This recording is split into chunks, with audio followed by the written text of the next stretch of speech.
song song te kalau long cewa với nia thu soi kama thi soi te khan mình tiang de ang te khan an oma ken kangai chuang lo ni ti kha kan sei lo an ni kha an soi ro pui ka tia an point te apel faya tin tu na han kan chairman khan zai hi chu har lawat ti te ro ka kan kallo ka nga tu na han zai turin ning ko tau la ka ti thei don reng lo ni ti ka kan sei do chu bang chan talent thi pathian ne la sang sang ni min pe chewa mani talent min pe ang chu rin taka kan ti yang lan pa mal som kan dong china ni ti kha vai ni han kan sei thar le du lo ka minute som panga si ahun kha min pe awa na pa ho la khan chuan minute som panga bel hon ni ne yang min tia som panga bel che ba phungin ka ya vai ni han ke min ka sei rei lo na pe tia minute som phun bel lo ka tu mang ti kha kan sei wa chuan ka kal mai ding lo ka ba ile ka na ka achen dai lo mu hi ma ni ka ya so kan thule lo ka hil pakhat ti ka wa ni la wai ka lo bila kut ben da pakhat sir ka wa kut ben ni a thana tu ka kut pakhat chong na ben ke wa kut thi pa ni ben ngai ya chan rual ngai ya chu bang chon kut ben da pakhat ka ron ti do na chu kan sir lo ka ho in har sa ni la wa kan ting la ma kan ti phatang koi khan than chin do ting la ma kan mula ki mu tu kan ko lo se ko lo se ni ma kan tuan dei la ma dei la ni kai ko le a wan ke ma ni tan ni hat man a to pa congress a ha lo ti ro ti le lo ka ding la ma dei la ma ke ma ni tan congress a ha le ha lo ti ro a wa li kan ti phe ni ma kan che kan ti dam ding la ma dei la ma ke ma ni tan congress ding a mule wa la mule Paling kailan ka dyan? Sinaway ko. Let. 1, 2, 3 ka diyan nga. 1, 2, 3. 1, 2, 3. Wait. Wala ko. 1, 2, 3 ka di. So, akan 1, 2, 3 ka kasi. Wala sa chu. And then, kung siya, to ka ni siya niya. Pero, 1, 2, 3 ka diyan nga. So, kansa na nga. Ima ka rin sa'yo. Akan 1, 2, 3. Congress. Siya pero. 1, 2, 3. 1, 2, 3. Congress! Eh, handa ako lo eh. Ako lelo kang may lelo kang ha. 1, 2, 3, Congress! Balik. Hindi hangay China lo lelo mission. Sumason. Going to political session na ni Boga politics. Kawan sa ito na ni Kakan sa iwa. Ang mas sabihin politics kan clear data dito naman ni sa iwa. Kipo kalaw niya politics si akhel thi ang biten an khelama kenni chuan tel le chini lo politics si khel bi tur umma ka wa china li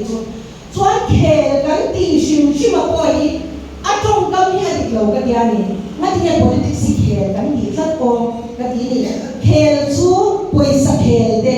mo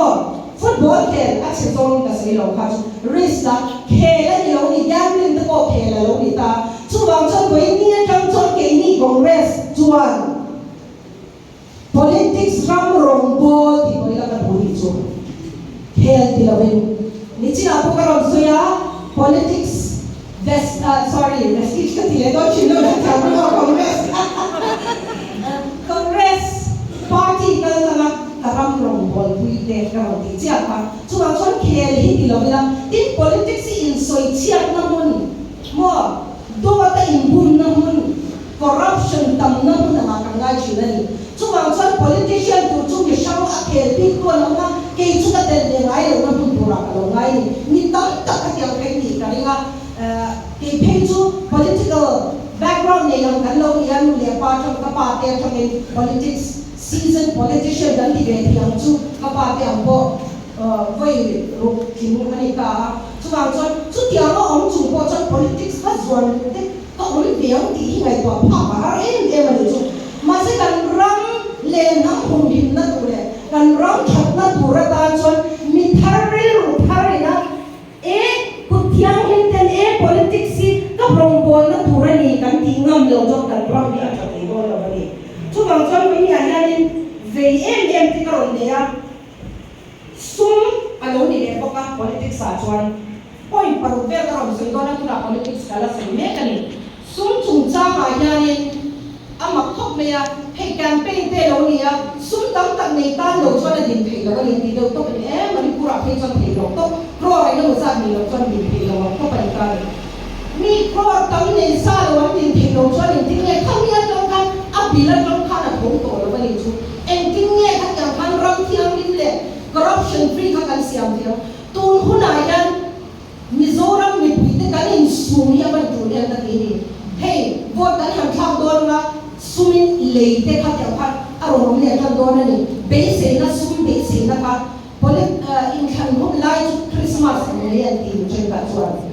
party ham chani mamong pe ya Christmas na ni an ti chi na ni chu Christmas budar te an ni mo te ni chu kan de te kha han ngai to te bu chu ti ang tur kan base chuan en ti ni ram kha kan siam cha te ya chu bang chu với ni ya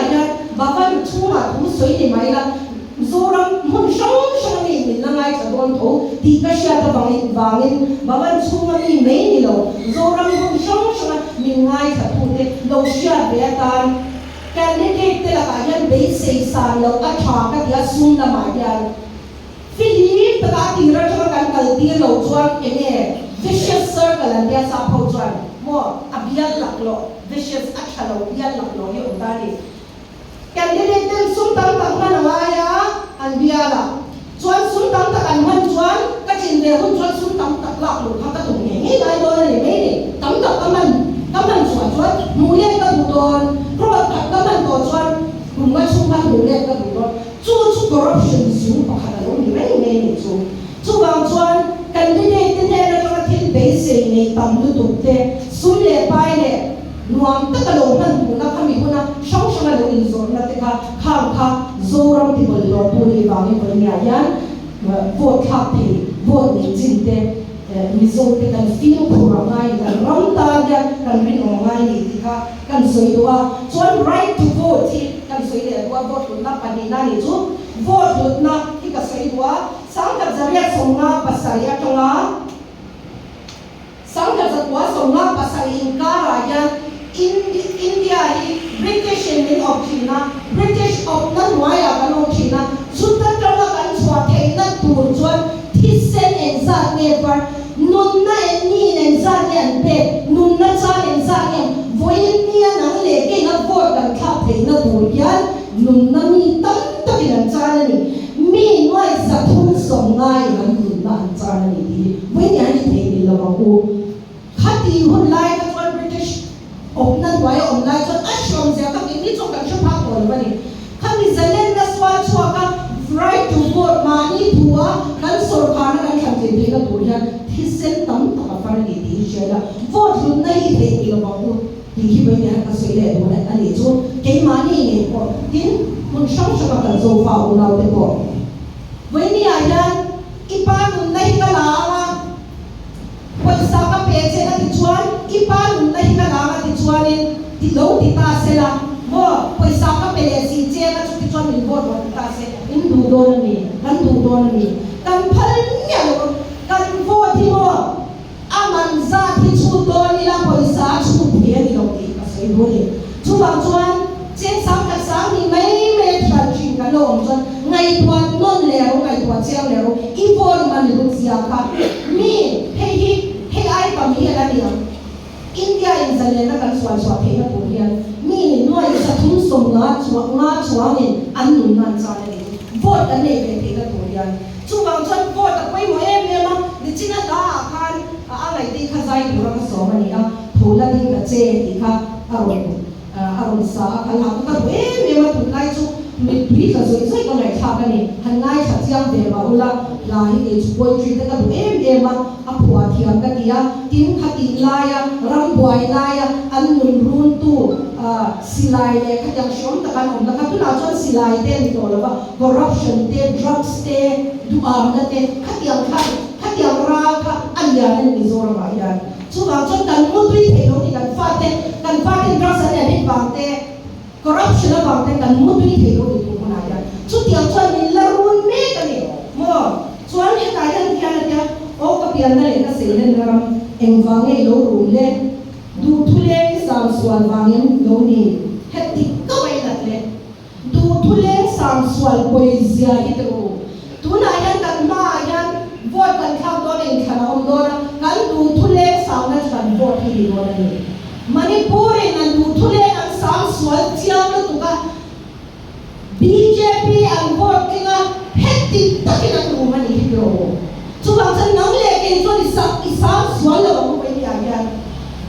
kan sa ko sen zalen na min hum hin sa petu kan ram na so na ku sen ka na min hum sa petu kan ram ta na chatur tak tak kan ngai ko atia mangaya banian kap congress with the main so fa una the so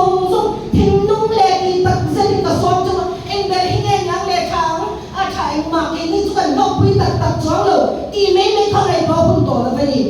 lok pi lo tum ve pe ba ka na ram kal bi ati thei lo na sa chuwang chan lok pi hi tum lo ila ke ma ni zo kyan eng hinge thang ti thin lung ta ka kan ngai ba hun to ni wai ni ai dan thin lung sakkat sinikal kat mo thin lung sakkat ke ma ta chon politics tu te no me me ti tu ka politics ro re lo moi ai dan lo lo thei lo I than har mai I ti tu dik tak ti la ngai wa chiang ro le I ram tan na le cha ka ti ngai wa ro le tu nu ni ka ngai wa le ko ka thak lo tu la cho na thi to ro lo manipur a ko he ti ko pia nan ru ma enge ti the ne paking chok hai ngai sai Indian Army ka service china ati service ka kal china me te ku ki te naga te ne kan thok thok ve Manipur ta India ta kan do ho kan ne ne na ti ne yang yang India ro yang min en san ta me le he ti thok yang kan ru ma tin pak si na ta pani ka kan jo ka min dui kla so i sai chu ba jon tu na ya tu thule kan sam don Mizoram mi puite du thule kan sam don kan sam sual lo na thuri tu rai kan nei ko ka mai ni ti hi bai ni han ka so i du ni Sang sangan ron kalu ka patian le ko tiang ma kan mo ke ni za prisia inti ngam ram kha kan nia chubang chon lai pa thu ya mai la ya no ma me ni lo in lu ka sia ram chu min tian lu kan ni na tam ta ma ni kan che me la refugee se lo kan ko ma samari ni tha la kan cha local ro kan zo na kha ku na ke kan wel ka ma chu kan tia het yang ring ma chona dai ren do na bari kan resource ko na dai ren do na bari kan population 1% hi refugees ani ko di kan ka shu ko je kan than harau hu ni refugees kan long do tu ti na ni lo ni tu na ya ti han han ngai do ke congress sarkar lai chu ni se na congress yan sarkar na chu chen chai na he ti la ya sarkar na ne central sarkar na ne tu na me ne li chwa na ngom lo lo wel ka ma ke mani an om na tu hun lo siam sa ka I tu pe ngot ni lo tu na ya ni ma mo chu an mamoto kan zo na kha una refugees ten an mamoti tak sutya na to cho ele an rang nge an le lo an su le pai se na kha tak an lo to an lo din to te an kal sana le an rang nge ya om le an le lo te din tharom hi ni chu chu a solution ti tak cho ni chu mi ti thei chu kan te ne tu na ya em le ti na ti thei lo ti so I do ni pe ya ya voi khat po central National Democratic Alliance at home in Anoma. Tuarto party he kanta na hom telani hi pai ha so I wani. Tukang chuan tuna a solution din tak chu central sarkar ko kila Mizoram Congress sarkar ko ta se kanta chuan mal so na tam tak ani do na ni kan ramai to te thia ma kan sa ko kan hum him ko ka kan chit che le chenam India Union refugees from Kanu zong zong te po an har sa na kan chin fel sa thei do ni tu na ka ko me mai no kan nei chun hi kle ne me tu na kan refugees in za ta po lo ka se kan mi sto sila dai tak do lo an mo zong zong kan ko shu so do lo zu ba ko an har sa politically lo chon he ni politics sa kan lo chon chin fel ni lo ni zu ba na tu na na zoram kan kun thiang linte rang mangai tak tak tu te kan thara politics akan belu aku to ni di ka so I do ko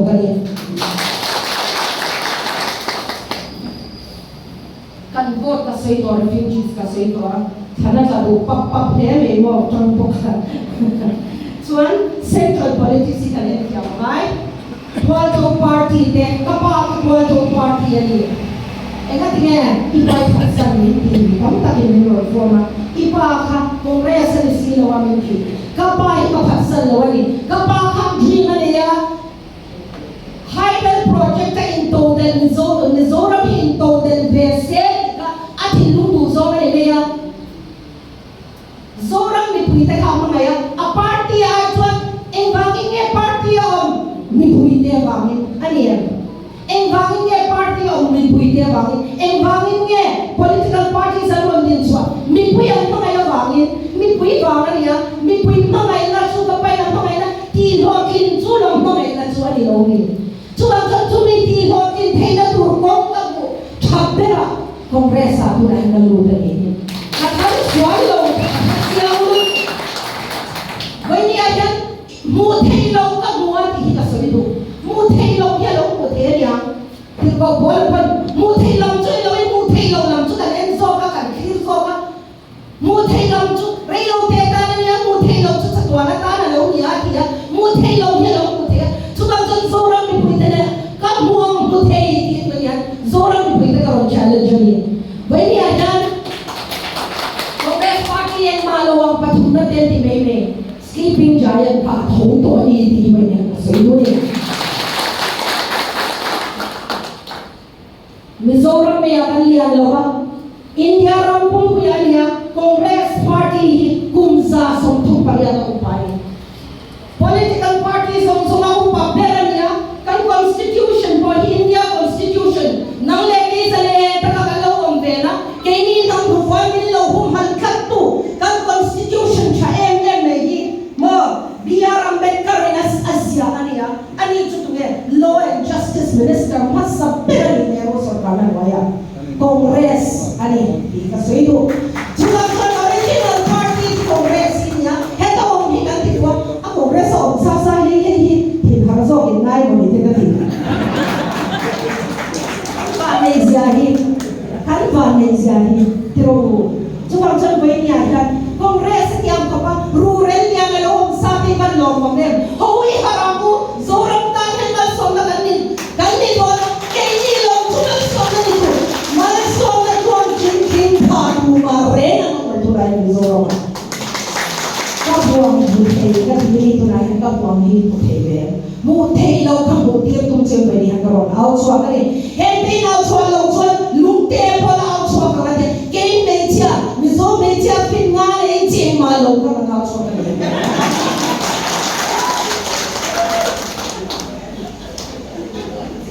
so ituhin na nga ito ka kakalaw nita kwalikat na politics kan muda na tiglaw din kan so ito so ang mag-iemem jutin mo tiglaw muda na tihilawin ang laman ito vestige ka tolak sa min sundong min tichina sundong ang tihan kamurde kan kabula wali tu so kan ka hote ne ka so chintu ka sundong lo machine kan ser ta tichu machine ni ser lo tuan mo magluto mumbaya motivation speaking ka so niya puta sumo kan na hola khatte hindi ka so sa yani mo hindi ka so sa chuta ka so itu kobele at sunga tilon so lanpan machine ta na siya maniya Subang cuan mission kan pamaya mission kan coy kana mission makan sol tin cuan sumi menu mem ani tadi sumi asan pau mangayo sum kan cuan sumi kan lakata transia masih mission kan pamaya mission kan coy kana makan sol tin cuan sum zo in lau meni di kakasay ante Subang cuan hihi kan siap suala tulai lir amma akan lailo sakura makara anu tulai lir kalang ya tulai lir kan masa sum kan tu masa adi pelo wali boy ni ayan hei kasoy korap mia lo ya na ho sakte ti kasya sen khatto korap yo boy ni ayan mia mer ti ni kalo po veri tu ye malo bi athena ni ti soran na cha se ka boni kan thori ra kan lo ni tu ka dikhai ka bua Sutiang kong siya tayo sa Congress Party hini. Subang tuan policy kan siya katwe memang dia tu mereka so itu sukan lu legal dia yang tong tu itu. thak zia ka shia lu na trong pui na sai dia no trong lo ni sia ai desti kan trong the ka pat na patya ko ngai na za mi noi tak sin sa ni chong ka shona har sa de de winning ye ya ko na ke ta hen om ni ring kha ni bo thaka sa ma chu ho pe philo ni te kan thaka noi na ten bo to nya ho aro pia sin ka rom bol na ka ti chuan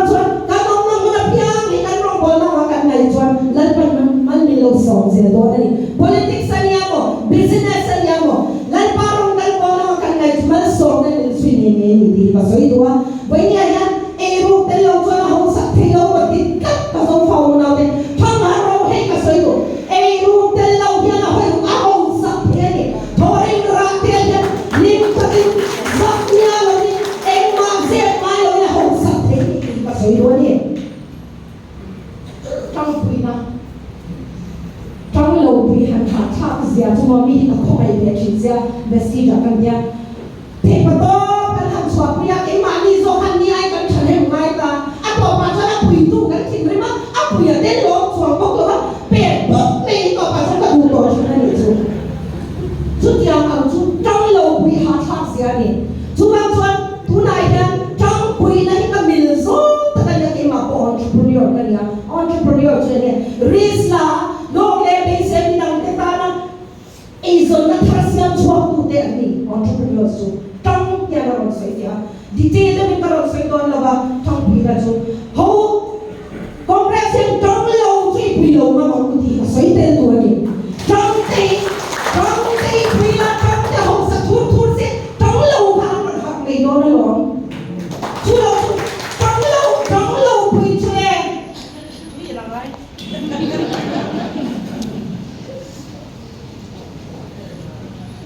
trong lâu quý chúa pil sem le ne re kan sem ka sem tu la bre lo ha ati ra ti am lan pe kim the lo kala dong ve lo ti am to la ro si khati am din pura khanin da lo ko ke ni chu a trong chu ni pui nga ma mu trong kan pui lo lo tin chu trong lo ti pa e ka na mai ni hian ti do la chu bang chu trong lo hi pui lo ma mi la trong pui na chu bin tu za po lo han tha sia chu mo bin tu za po lo ba i thil ti a kan ho tin khala tan pui the tu rin trong pui na cha no ma se i tan ve ai ma tu lu tu shin ni mo beram hi mi lo te khin chi na bai bra hian beram hi ma khop me ran sa dang chu ni ve ya lo kwan ko man tla hian en ko hi chan swa tu mi la an the ko bin an hai ve sai te ko mo chuan ko beram chu ni ve re lo ni chu kwan ko ma han kha se le la man tu la le la man lo kha thale ya me an kare mai ne me le la ma an ora le la man tu le la man tu an trong ve thi ko ni chu bang chuan pui an tha thak em beram ma ni na yo me lo bang u chu bang chuan trong chu kan pui nga trong tu tak tak te khan pu kan ram ram pui na ni ko na ni ti ka soi tu ni chu ko zo ni cha pui na Hidden project kasi le don kasi ni 20m hidden project karon politics kami em chan hidden project tel lo chuan ram yu pakhatania education ti do nila karen om lo chuan ti thailo internet ten hum pe ko tu na cho classroom world class education kan ti tak tak am pe tu chuan karen te lo na ti thailo agriculture so ila karen te lo in cold storage te na ya thil shang shang ka karen te lo na ti thailo industry so do nila karen te lo na ti thailo ba mo rang du tak tak ni thil ro pui ta ki asoi the lo karen te lo chuan ti ta soi do tu na yan Mizoram yan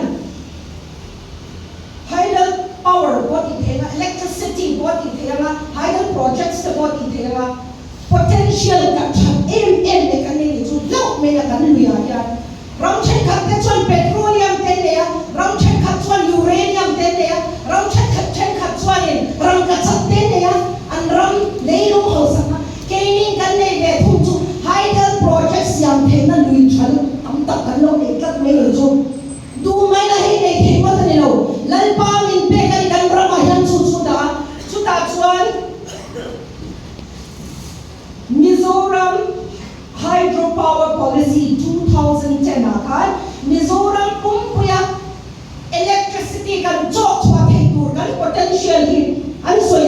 chuan sang thum zau som ru pathum megawatt ania tia chu po chu chi ta ka kal chuan chu ai ko la sang the ni chi vet ala ni wa a klar pu ya ni chu chuan tun din huna yan ni min le kha in sa ke kan ma mo ti Mizoram yan lo chi be chin mula ni min le ya khan hey latest data ka ron la so i re tu lo ka tu ma ni min nili July nili khan power kan man tam ber lai ni zam da ru le a chan bia khan megawatt za som pathum point som ru pa ni kan pa ni kan man tam ber lai kan man kem ber lai ni min sing da ri a khan megawatt som li pa ru le point som sa ni pa ya kan pa ni chuan azavaya Mizoram kwa the zong kan kwa cha potential shim chu sang thum za som ru pathum ni chu kan van in dai chuang yang vet ro chu dia mang chu ni la asawai po yan tu na kan ma mo tu rian po ngai lo alian pakhat ko la dai ni man kon kan ma mo hi pu shu zo ni chu avan lo mong ta em ro chuan khang ang ke kha aro pi ka dia tin ko la dai ni kan chi be china chuan in ram ti chia tu nei klem berania ram noya tin tin kha akin na tu kam berania ko la dai na yan kaya kan chia lo ko ma ko la dai ni megawatt zali somro pe chua phe tu ani ta yan ka soi di te lu tu chon ni ngang ti ka law ma sa thi pa ka chok kan soi du chon ka di te le ta ka soi kan du chu hydro power project detailed projects report le proposal stage kan nei me te heng hi dia tui ve ni 24 megawatt som ni pali tui vol megawatt som ni pali mat se koi ati kem mat se koi megawatt som sang paru iwa ti oga megawatt thum ngerwal megawatt khat khoiwa tu 0.7 megawatt klong za som ni megawatt kolodai zali som ru kolodai chu ko hi papila shal chwa ko na ni be do ni chu sumi ringat po chon kan rama yan masona ban khen na sa do ni do industry kan ti theo som te ko kan ti do na kan ti theo no ko ya ba sa kom to ta tro eng ma lo pi na ka ni be lo ti chin te kan he hi lo ai to ngai he dia ma hai da project ka ni to de nga ani chon in ti chen pa ka ni mal i en chi song sok te ka aman ka kan yang do na sin han ngai to te kan shan chuak ko ka kan ram nu ta ta ka ni he kan chan ka ro na ni tu na yan ka kan soi wa chuan thiên dang le chu tu na yan India ram kum pu ya yan Vision 2070 an ya sangi som sakya chon renewable energy ve pan to turan yan ya electric siam chonai dong da ma thia tang tang te na siam the ta mo thia tang te tu ya tang te na siam the ni ya tang te na siam the Mizoram tang chon ni ya man klap lo na chan chu ruwa sur hu na tam lu ka ni ya tu chang na man the lo chu kyang chu ya ma se hai dal hi tu i kan lo te chan lo chuan phaya chon en man mei hol te petrol te diesel te nuclear te bong ta ni chu environment ta ya than lo wa ngin India chon Vision 2070 ya India sarkar lai pri chuan sangi som sakya chon renewable energy ta in kan thak ko ko nan ti ani India renewable energy ni chuan anrama khatyam big India ra mai tani phwak te fit to ni potential ni chu Mizoram northeast ta Mizoram bi kan so Mizoram ni na phwak da wa ta ma chu wang chuan renewable energy an han don chuan nakina chuan in central public sector undertaking in anron minon phwak khal te ni don ni chu central te lama thang kan ta ni don lo kan bu na chuan 13% of za so ma thum chu kan ta ni don ni chuan chuan kan ni ngai thwa chiana chu tiang ani chuan minon phwak khal ma yan an ni settling revenue an la du hiao me don ni kan ram nei lu ho sak na tu na kan chan tha lo chuan hei kan ta ni ram in to te mei ni wa neu luang siam chu ti tu chuan he ram ro lu lu ka lo phum ro ki kan ta tu kan la kan lai chuan kan ti tu ra ni she thar le la ka bu ni ba ya so i tu ra tam me ma se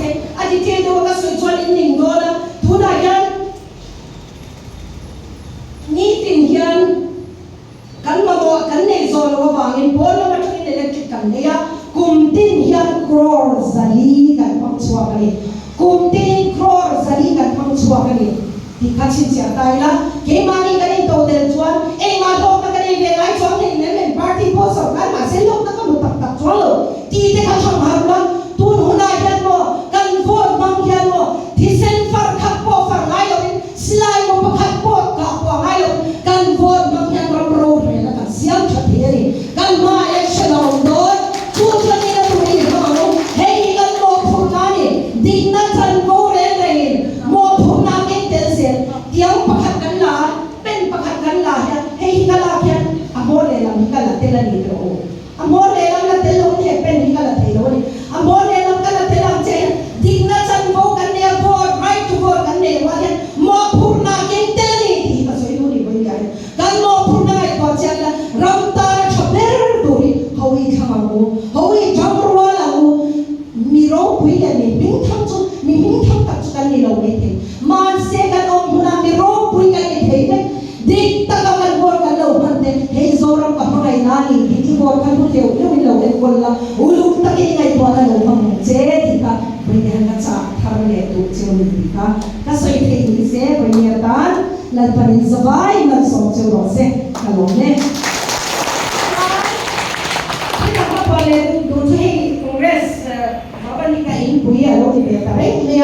Subang cuan ka impuya bay kat katusay na niya karon loy hona katusay bay kat na niya subang cuan bay na local song te impuya te song ka katundo na ni na don kan sa ila cuan ano kapiang sangko ka no cuan palibo ay na pino nga po ay kan sa ila